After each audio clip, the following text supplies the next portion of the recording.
The story His First Flight gives an account of a young seagull who is afraid to fly.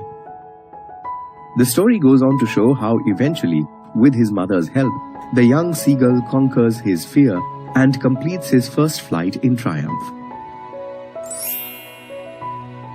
Let's see what happens in His First Flight by O Flaherty.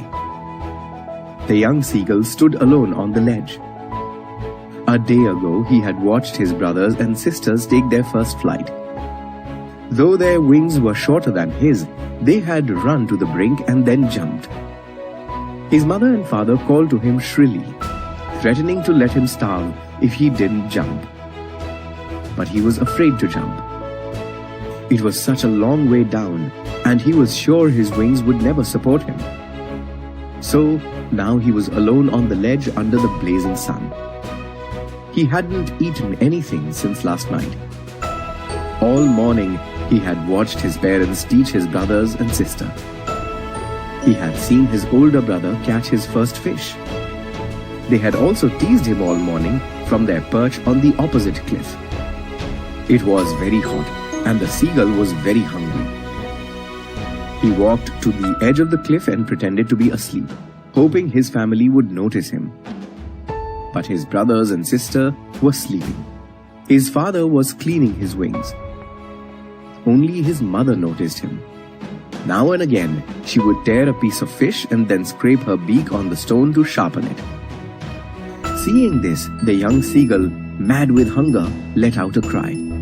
He wanted a piece of fish. But his mother dismissed his cry. He cried and begged again.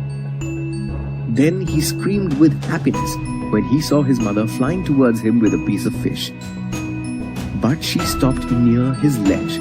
The piece of fish was just within his reach.